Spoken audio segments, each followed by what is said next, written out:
Hello friends and welcome to sleepy classes in our big news of the day, जहाँ पे हम national council for transgender persons को discuss करेंगे। Before we move ahead with the lecture, just to let you know कि batch 3 जो है हमारे UPSC 2021 के कोर्सेज के ये लॉन्च कर दिए गए हैं। इस बार लिमिटेड सीट्स हैं, right. We will be only taking 200 the first 200 students who come in and strictly 7 सितंबर 2020 तक जो है ये एनरोलमेंट्स चलेंगी।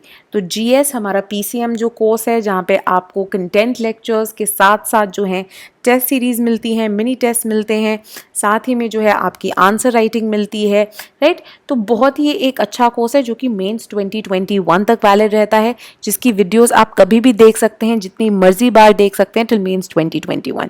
सिमिलरली हमारे एसए के बैच का सीसैट हमने इस बार इंट्रोड्यूस कर दिया है।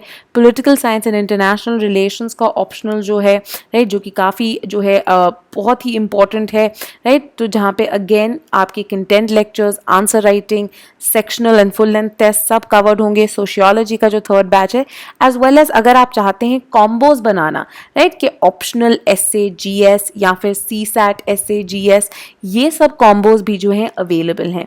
एंड मोस्ट इंपॉर्टेंटली इस बार हम लेके आए हैं subscription plans, right. So as low as 2500 में आपको जीएस का कोर्स मिल सकता है, जो कि 8 महीनों की सब्सक्रिप्शन होगी, और 8 महीनों की सब्सक्रिप्शन के बाद भी ये कोर्स जो है मेंस 2021 तक वैलिड रहेगा, राइट। ऑप्शनल की जो है 3000 पे जो है आपकी शुरू हो जाएंगी सब्सक्रिप्शन की जो वैल्यू है, जो कि 4 महीने के लिए होगा।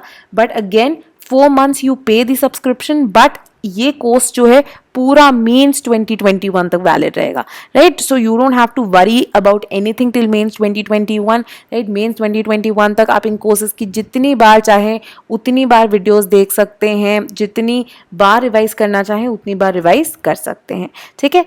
और डिटेल्स के लिए आप जा सकते हैं sleepyclasses.com पे, या फिर हमारे दिए गए नंबर पे आप हमें कॉल भी कर सकते हैं, right. So now let's move ahead with the national council for transgender persons.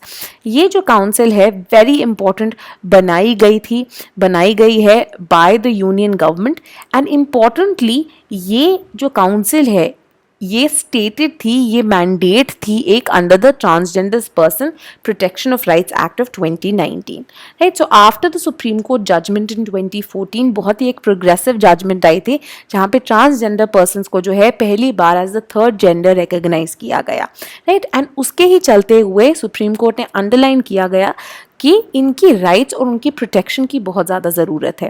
And इसी के चलते हुए ये transgender persons protection of rights act बनाया गया, और इसी एक्ट के अंदर एक रिक्वायरमेंट थी कि गवर्नमेंट सेटअप करेगी national council for transgender persons. तो फाइनली गवर्नमेंट ने ये जो प्रोविजन ऑफ द एक्ट उसको फुलफिल करने के लिए अगस्त 21 को नोटिफाई किया कि ये काउंसिल जो है कॉन्स्टिट्यूट कर दी गई है। तो इम्पॉर्टेंटली ये प्रोवाइडेड है under the Transgender Persons Act, which makes it a statutory body, ठीक है। तो ये याद रखना बहुत ज़्यादा ज़रूरी है। साथ ही में ये भी बताया गया था, और ये चीज़ें जो हैं एक्ट में ऑलरेडी मेंशन्ड थी, कि इनके मेंबर्स कौन होंगे इस काउंसिल के। तो मेंबर्स हैं, पहला जो चेयरपर्सन है वो होंगे जो आपके सोशल जस्टिस के मिनिस्टर हैं, right. So union minister of social justice जो है इसके चेयरपर्सन होंगे, और वाइस चेयर जो है minister of state for social justice जो है वो होंगे। साथ ही साथ में जो मेंबर्स हैं ऑफ जॉइंट सेक्रेटरी लेवल, वो भी मेंबर्स बनाए जाएंगे ऑफ दिस बॉडी, जो कि आएंगे from the ministries of health, home, housing, minority affairs, education, rural development, labour as well as law. इसके साथ ही मेंबर्स और भी बुलाए जाएंगे from the department of pensions. इसके अलावा NITI Aayog, national human rights commission and national commission for women, यहाँ से भी जो है मेंबर्स आएंगे, राइट। तो बहुत ज़्यादा ज़रूरी है ये भी याद रखना कि कौन कौन सी बॉडीज़ जो है इंक्लूड की जाएंगी और रिप्रेजेंट की जाएंगी in the national council for transgender persons. इसके अलावा वेरी इंपॉर्टेंटली कंसिडरिंग यहाँ पे ट्रांसजेंडर पर्सन्स की बात भी हो रही है, and transgender persons are spread throughout the country, तो यहाँ पे रीजनल एंड स्टेट रिप्रेजेंटेशन भी होना ज़रूरी है to make this body truly inclusive and federal. तो रिप्रेजेंटेटिव्स जो हैं स्टेट गवर्नमेंट्स के एज वेल एज यूटीज़ के, उनको भी यहाँ पे जो है इंक्लूड किया जाएगा रोटेशन बेसिस पे, ठीक है। तो एक मेंबर आएगा from north, south, east, west and north east, मतलब 5 रिप्रेजेंटेटिव्स आएंगे from state governments and UTs on rotation basis, ठीक है। सो पहले रोटेशन में एक lot of states, then again rotation में another lot of states, and division किस में की गई है, north, south, east and north east में, ठीक है। और जो पहला ये जो क्लच ऑफ स्टेट्स आया है that includes Jammu and Kashmir north से, आंध्र प्रदेश साउथ से, वेस्ट से है आपके गुजरात, ईस्ट से है उड़ीसा एंड नॉर्थ ईस्ट से है त्रिपुरा, ठीक है। तो ये 5 स्टेट्स जो हैं इस बार आए हैं। इसके अलावा काउंसिल के अंदर 5 नॉमिनेटेड मेंबर्स भी आएंगे फ्रॉम द ट्रांसजेंडर कम्युनिटी, ठीक है। तो ये जो मेंबर्स हैं ये अगेन रीजनली जो है बुलाए जा रहे हैं, तो 1 each from north, south, east, west and north east regions. और इस बार जो 5 मेंबर्स हैं वो हैं लक्ष्मी नारायण त्रिपाठी, गोपी शंकर मदुराई, पीरा परिदा, मीरा परिदा, जैनब जावेद पटेल एंड कक चिंगताम्बुम श्यामकांत शर्मा, ठीक है। ये सब जो हैं इस बार ट्रांसजेंडर कम्युनिटी के नॉमिनेटेड मेंबर्स हैं। इसके अलावा 5 एक्सपर्ट्स आएंगे जो कि एनजीओज, थिंक टैंक्स एक्सेट्रा से आ सकते हैं, जिनको नेम किया जाएगा as the part of the council. जो टेन्योर है इन मेंबर्स का, इस काउंसिल के मेंबर्स का, as which includes जो community members हैं आपके as well as the experts, that will be 3 years। तो कितना टेन्योर है, 3 साल का टेन्योर है, ये भी याद रखना जरूरी है। Next very important are the functions. Again this was something जो कि मेंशन किया गया था एक्ट में। क्या थे ये functions? Now according to the transgender persons act, ये जो काउंसिल है इसके 5 मेन फंक्शंस होंगे। पहला, एडवाइस करना सेंट्रल गवर्नमेंट को कि किस तरह की पॉलिसीज, प्रोग्राम्स, लेजिस्लेशंस और प्रोजेक्ट्स बनाने चाहिए जिनके थ्रू ट्रांसजेंडर पर्सन्स की डेवलपमेंट इंश्योर हो सके। साथ ही में मॉनिटर करना और इवैल्यूएट करना कि ये जो पॉलिसीज, प्रोग्राम्स बनाए गए हैं, राइट, क्या ये अचीव कर पाए हैं इक्वालिटी और पार्टिसिपेशन बढ़ाना ऑफ ट्रांसजेंडर पर्सन्स। साथ ही में रिव्यू एंड कोऑर्डिनेट करना एक्टिविटीज सारे डिपार्टमेंट्स की, रीड्रेस करना जो भी ग्रीवेंसेज हैं ऑफ द ट्रांसजेंडर कम्युनिटी, किस तरह से उनको करेक्ट किया जा सकता है। साथ ही में परफॉर्म करना कोई भी और फंक्शंस जो कि सेंटर प्रिस्क्राइब करता है। Now we know about this entire council, but साथ ही में गिवन प्रीलिम्स, मेंस या कोई भी और एग्जाम जो आप दे रहे हैं उसके पर्सपेक्टिव से ज़रूरी हो जाता है हिस्ट्री और बैकग्राउंड जानना भी। जैसे कि पहले ही मेंशन किया था, एक बहुत ही क्रूशल केस आया था which was the national legal services authority versus union of India case, right, जिसके अंदर एक लैंडमार्क डिसीजन और जजमेंट दी सुप्रीम कोर्ट ने, जहां पे पहली बार उन्होंने ट्रांसजेंडर पर्सन्स को थर्ड जेंडर की तरह रिकॉग्नाइज किया। साथ ही में उन्होंने ये भी बात जो है उसको अफर्म किया कि जो फंडामेंटल राइट्स है जो कि कॉन्स्टिट्यूशन के अंडर ग्रांटेड हैं, ये इक्वली एप्लीकेबल होने चाहिए ट्रांसजेंडर पीपल के लिए, राइट। एंड ये देखा जा रहा था कि ये usually transgender people because of the kind of discrimination they face, इनके राइट्स जो हैं उनका कंटिन्यूसली उल्लंघन हो रहा था। साथ ही में सुप्रीम कोर्ट ने बोला कि given these rights it gives transgender people the right कि ये सेल्फ आइडेंटिफाई कर सके अपने जेंडर को, राइट, कि मैं अपने आप को क्या एक औरत मानती हूँ, मेल मानती हूँ, थर्ड जेंडर मानती हूँ, राइट। सो द आइडिया हम जैसे बात करते हैं ना that you can choose your pronouns, right, the idea आप देख सकते हैं लोगों की सोशल मीडिया प्रोफाइल पे लिखा होता है, राइट, कि how do you identify yourself as, right. So people can write that I identify myself as he, his, that means that I fall in the domain of the male category, or I recognize myself as she, her, ठीक है, मतलब मैं अपने आप को as a female recognise करती हूँ, और I recognise myself as them और they, that means I identify myself as a transgender, as an intersex person and so on so forth, right. So the idea कि मेरे पास right होना चाहिए ये जो जेंडर एक social category है, instead of other people defining it for me, मैं खुद अपना जेंडर जो है डिफाइन कर पाऊँ। साथ ही में कोर्ट ने ये भी बोला कि ट्रांसजेंडर पीपल जो हैं because of the numerous discrimination that they faced, because of the way कि इनको सोशली एंड इकोनॉमिकली जो है बहुत ही ज़्यादा डिस्क्रिमिनेट किया जाता है, बहुत ही ज़्यादा ये पिछड़ गए हैं, तो ज़रूरी है कि इनको as a socially and economically backward class जो है माना जाए। सो SEBCs, राइट, जिनके अंडर जो है आपकी OBCs आती हैं, राइट, इनको SEBCs माना चाहिए, और इसी के चलते हुए इनको रिजर्वेशन भी देनी चाहिए both in educational institutions as well as in jobs. अब इसके अलावा सेंटर और स्टेट गवर्नमेंट्स को कोर्ट ने ये बोला कि आप मेजर्स लीजिए जिसके थ्रू आप मेडिकल केयर इंश्योर कर सके ट्रांसजेंडर्स, साथ ही में सेपरेट पब्लिक टॉयलेट्स इनके लिए इंश्योर कीजिए, और साथ ही में given the prevalence of HIV and other sexual diseases, right, ज़रूरी है कि आप इनके लिए separate HIV and sero surveillance measures निकालें सो दैट ये कम्युनिटी को किसी भी तरह से जो है हिजक ना हो LGBTQI कम्युनिटी को in availing the services which are very very crucial. So इनकी हेल्थ के बारे में भी जो है which the society has ignored for a lot of time, Supreme Court ने बोला आप इस पर भी जो है आप एफर्ट्स कीजिए। साथ ही में इन्होंने कहा कि स्टेट एंड सेंट्रल गवर्नमेंट्स को पब्लिक अवेयरनेस रेज करनी है सो दैट ये जो डिस्क्रिमिनेशन ट्रांसजेंडर पीपल फेस करते हैं वो हटाई जा सके, राइट, उनको एक इक्वल रिस्पेक्ट, डिग्निटी और एक अच्छा इक्वल दर्जा दिया जा सके सोसाइटी में।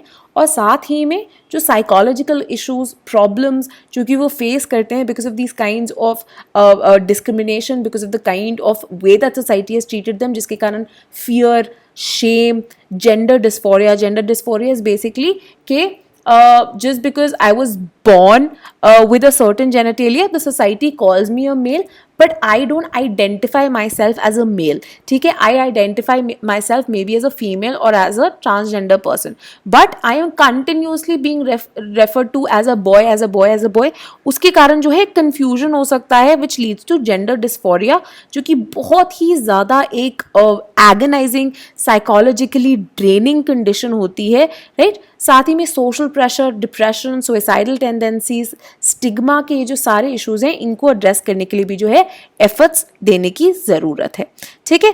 इसके अलावा वेरी इंपॉर्टेंटली और भी जो है सुप्रीम कोर्ट ने जज के अंदर बात की थी कि ज़रूरी है कि जेंडर कोई भी जो मैं रिकॉग्नाइज के साथ में आइडेंटिफाई करती हूँ, आप वो जेंडर जो है मेरे को प्रिस्क्राइब कीजिए, और गवर्नमेंट को ये नहीं डिमांड करना चाहिए कि आप पहले सर्जरी करा के आओ तो उसके बाद जो है हम आपको एक सर्टेन जेंडर अपनाने देंगे, राइट। ये चीज़ें जो है सुप्रीम कोर्ट ने बोला था नहीं करनी चाहिए।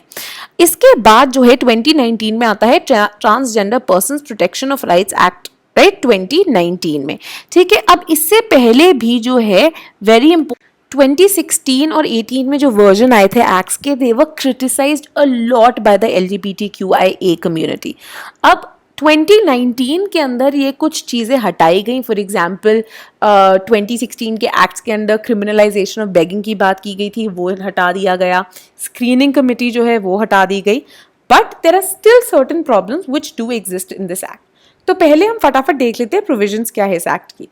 पहली चीज़, ये एक्ट जो है डिफाइन करता है एक ट्रांसजेंडर पर्सन को, और बेसिकली कहता है कि जिनका भी जेंडर मैच नहीं करता विद द जेंडर जो उनको बर्थ पे असाइन किया गया है, तो ये इस ट्रांसजेंडर पर्सन की डेफिनेशन में आते हैं।